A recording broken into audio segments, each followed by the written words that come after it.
We are on. Okay. Well, welcome everybody. I'm Susie Kerr-Wright, and I am here virtually with the cast of this truly awesome performance that I saw the other night at the Barbershop Theater of Lips Together, Teeth Apart. And I was really struck by how complex and just interesting this whole performance was. It's directed by Joel Merriweather, and as of tonight, which is Sunday, December 9th, they have 3 more performances to do. And what are the dates of those, Jen or Joel? It's next Friday and Saturday at 7:30 and next Sunday at 2:30. Awesome. And I just wanted to introduce you to all these guys and really give you a little bit of insight into what this, what this play is about, and how just darn cool it is. You really need to go see it. This cast is just perfect in their roles, and everything is just, it's very special. Very special. So I wanted to let you guys meet them. And with the cast here today, I'll introduce you to the cast. We have Kathleen Jaffe over here. Well, I don't know what side of the screen she's going to be on. Hello. Doug Allen, wave to the camera, Doug. And Beal, is that right? Bode, correct? Beal. Yes, ma'am. Awesome. Great name. Trin Blakely. That was a mistake on my part. My mouth didn't go with my brain. Trin Blakely. And the director again is Joel Merriweather. And the all-round everything person who runs the stage and the Whitmore over there. And we've got them all here tonight for you to get to know them and find out a little bit about how they kind of handled the roles that they were given and the things that happened for them during the production of this play. So I'm just going to kind of ask you guys some questions and let you just run with it. Whoever wants to start talking, you can just do that. So one of the things about this play, actually, I want to bring Joel in. Can I bring Joel in for a second here? Or is he going to only talk off camera? I prefer to only talk off camera. I just wanted him to describe what this play is about, as much as you can without giving away anything, obviously.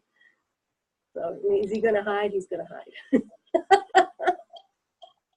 The play is, oh my God, about 2 couples who vacation on July the 4th on Fire.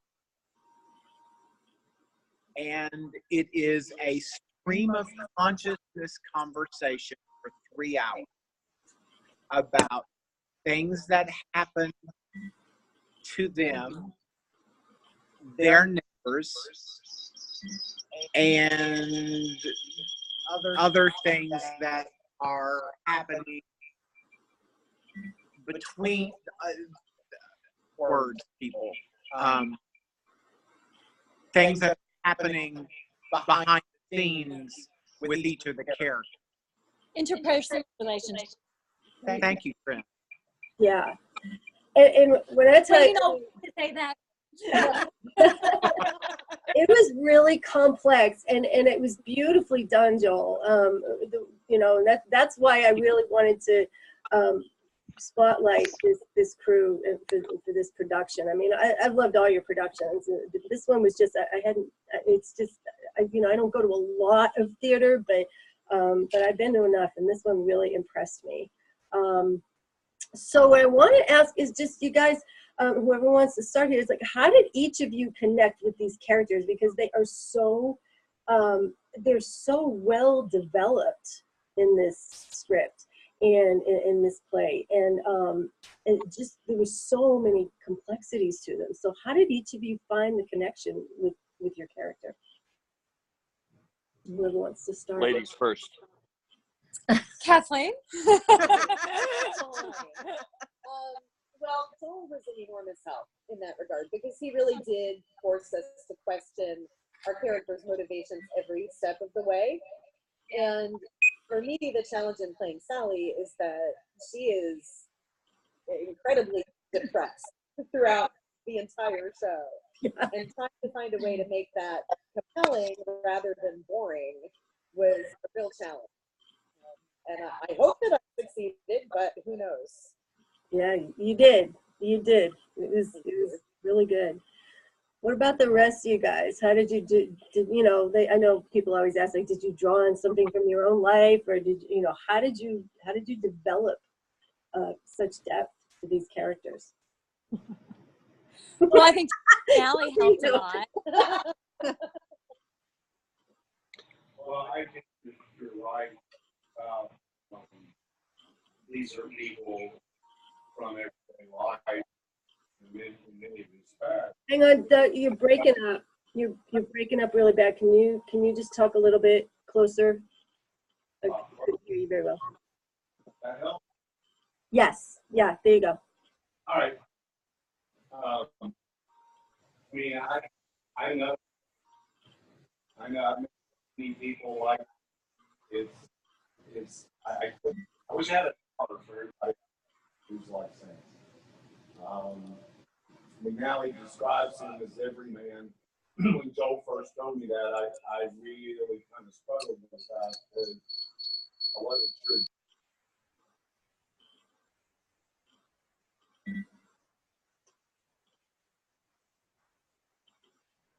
I'm sorry, I'm not hearing you, Joel. I mean, Doug. Okay, we're having technical difficulties. It's okay. We'll fix this. You completely went silent.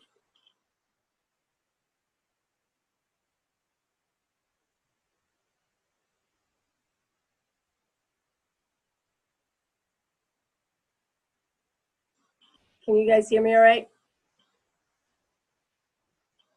Okay, we're having some difficulties here. That's okay. Yeah, you started out fine. Have you got me? I've got you. Yeah, you sound all right. Do you want to go ahead? I will just say that I come from a school where I think every character you play lives inside of you somewhere. I came to this show late to replace an actor who was ailing, and part of what helped me in developing was the well-defined characters of these other actors that already created, which assisted me in figuring out where I fit into that dynamic. That was yeah. That's right. You came in. You were still partly on book when I saw it. That was incredible, and it was like it took me halfway through the play to realize that's what was happening. You really did a great job. I mean, it was phenomenal. Well, they had the phenomenal Phil Brady in the show, and unfortunately he was unable to continue. Yeah. Joel asked me to fill in, which big shoe. I think Phil wears a 13. So I just tried to catch up and do the best I could to help these folks. Yeah, it was very impressive. Okay, so so I heard you, Kathleen. We got you both. We've got Trin. We'll get to you. And then it looks like Doug moved. I'm so sorry. It was going really good, and then all of a sudden you just cut out. And I thought if I muted the others, it might help. No, got other. Yeah, for some reason there's a big echo on yours. You might want to try coming back in, calling in again, maybe. Hang on. If somebody can, yeah. Sorry, I really wanted to hear what you were saying, and I didn't want to just let it go. Okay. Okay. Gonna try.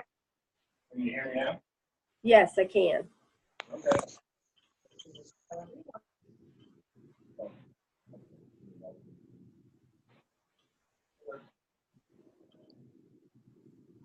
So finish your thought, Mr. Allen.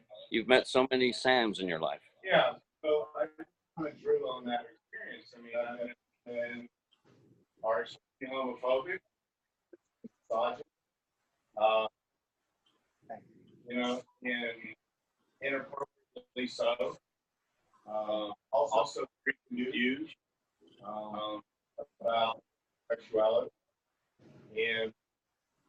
I just think Sam sort of embodied my whole life. And it comes out, hey, very clearly and not very good is married, extremely appropriate with his sisters, and yeah, that was, I was wondering where that was going to go. That had me like, holy crap. and he's the guy who struggled all that. While wants to be a nice guy, he's really not. Well, he's like a little boy, you know? I mean, he's just like a little kid, you know? Development delay. So, yeah. Yeah, it was again, the characters in this, guys, that, you know, if you haven't seen this, they're so complex. I can't even. It's just, there's so much to each of them. Trin, what did you didn't have your shot, did you, or did you? I did not, but thank you for remembering. I was so memorable. I kind of looked at Chloe as a feral cat. She's kind of all claws and bite and fierce on the outside, but terrified on the inside. Yeah, I totally see that. That was, yeah, brilliantly done. And we had Kathleen answer that one too. So my next question for you guys is, what did you like about your characters? You know, when Joel told me, he said, these people are the most unlikable people you will ever find. And so what is it? I think they're all in pain. And I think that's what is terrible about them. Yeah. They're all suffering. That's what I got. I thought, oh God, am I a terrible person? Because I didn't think they were all terrible. I just saw a lot of pain in them, you know? I mean, it's bad. Well, I don't know how much I find something why. The thing I want for all the characters, but I especially want for Sam, is you don't have to like him, but it'd be nice to understood. Mm-hmm. Because understanding who he is and why he makes these mistakes, what he does, life, I think for a lot of life would make sense. But you don't have to like, you don't have to like at all. So my goal was to want the lead at least understanding somebody like who he is, why he is. Yeah, good job at that. Good job at that. Anybody else pop in here on that one? Well, I mean, I always do my best to not judge a character or a role that I'm playing, and I need to find his point of view and what his worldview is that brings me to that place that I would say the things that I'm saying and doing the things that I'm doing. So that was probably more confusing than the question. No, that makes perfect sense. That actually makes perfect sense. Yeah, you just take it as a clean slate and just, yeah, I mean. I think a lot of these characters are people you would feel sorry for in real life more than maybe dislike them. I mean, you might dislike them, their politics or whatever, but mostly you just go, wow, that's sad. Yeah. I didn't much about hate Sally because I mean, it really is. She's been the majority, so getting people painting, not interacting with anybody except when she absolutely has to, and so she's basically having so not really cool. And I wasn't so concerned about the emotions of her seem authentic and you know, to a degree having people feel sorry for her. But I think she has growth throughout the play, trying to be better, not a very good person, just wants. So I hope that. That last part, can you just repeat that last part? It cut out again. Sure. That she is not a person who's trying. She's trying to be better. She's trying to be better. Yeah. Yeah. Yeah. Yeah, like everybody, right? These characters, they're very relatable, you know. I mean, they really were, and there's something about all of them, you know, in everybody. And did we get Trin, and who else are we missing? Did you? I think we got everybody. Got everybody? Okay. Trying to make sure everybody has. And then what were now some of the way this was done, this, you know, with the stream of consciousness, there were moments, I don't want to give away anything, but moments where there was a lot going on at one point in time. And it was brilliantly done. It was as if, I mean, I heard everything that everyone said, even though it was all going on at the same time. That was really cool. And that's because of you guys, the way you, I don't know, just the timing or the rhythm or the connection that you all have. I'm not sure what that is, but I would think that would have been extremely challenging to do. And I don't know if that was one of the more challenging things, but if you want to talk about what was some of the most challenging things that you had in the staging and the just the performance in general.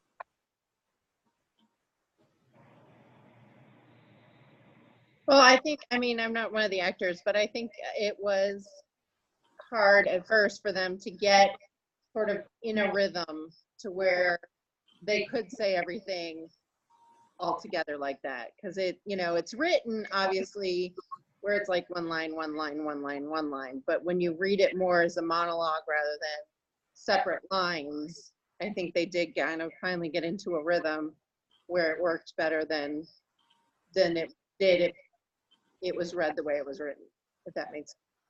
Yeah.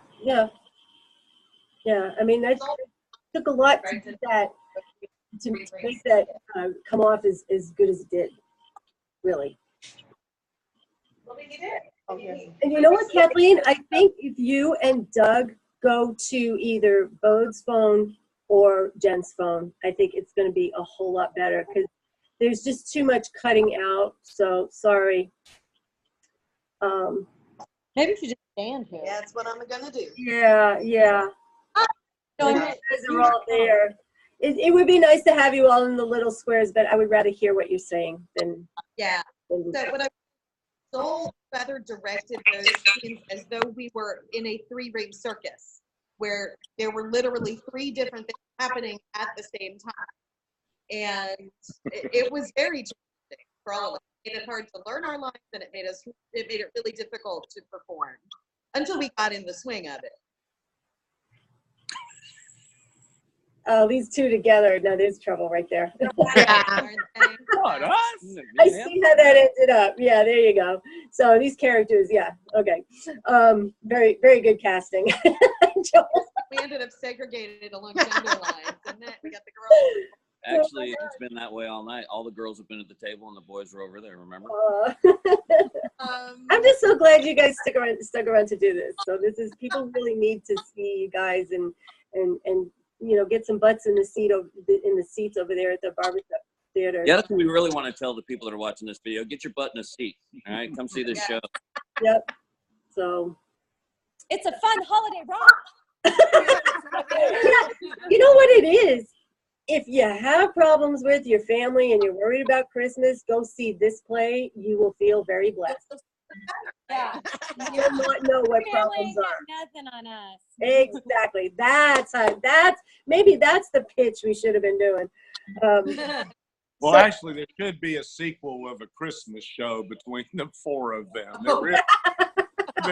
There really should be. That could have, I mean, it could have gone on forever and ever. I don't know how long ago that play was written, but I mean, it definitely could have, you know, you could make a lot out of that. That could be a Netflix series right there. So, or was it? Do I just not know what it was? Does anybody else want to talk about any of the challenges that you had, or any the difficulties that you might have had to overcome doing this at all? Or? Well, there's a lot of physical challenges with the set. That's true. And I don't want to give away anything right to people, but, you know, there are a couple of scenes that like I have with Bode, and then all four of us get mixed in, and then it's individuals, and it's, but moving and adjusting to the set and where to be and making sure we don't run into the audience, you know, much less run into each other. You know, that's a challenge. It has been, but it's worked out. It's worked out well. Yeah. Small space. What is it? That's called proscenium seating? Is that, Joel told me? Yeah. It's thrust. What? Thrust? This is called a thrust. Thrust. Okay. We have or Three three-quarter round. Gotcha. I got to commend the actors that had been rehearsing for, you know, 4 or 5 weeks with a different actor, and then have me thrown into it. If that's not a challenge to them, I don't know what is. And I think that they handled that phenomenally. Yeah, you're a challenge, all right. Yeah, good on you guys. Okay, so we've got, so wrap this up here. We've got 3 more performances. Tell them again, Jen, Joel. 14th, 15th, and 16th, Friday, Saturday, and Sunday. Friday and Saturday at 7:30, Sunday at 2:30. Okay, and this is at the Barbershop Theater, which is over, you know where 4003 Indiana Avenue. In West Nashville. 4003 Indiana Avenue. Rogue Stage Ensemble has a Facebook page. Go like their page. Support local theater, guys. It's you know, like that page, and all of their productions will be out there. There's very explicit directions to get to the Barbershop Theater. I'd never been there before, and it's Findable.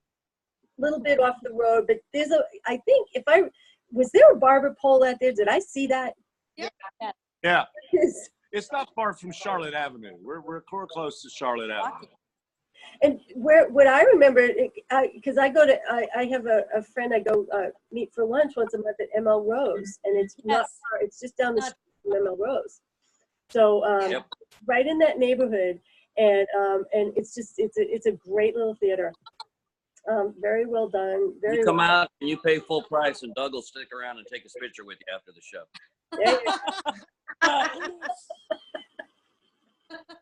No hands.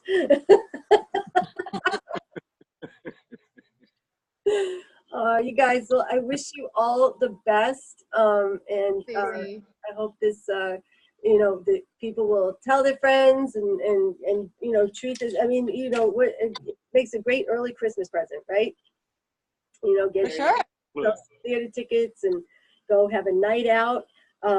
It's easy to get to. Was it $18? I believe it is. At the door, it's $15 in advance plus service charge. All right, there you go. $15 in advance. That's through Eventbrite. Everything is on the Rogue Stage Ensemble, Rogue Stage Ensemble Facebook page, and go there and like the page at the very least, and share it and tell all your friends about it.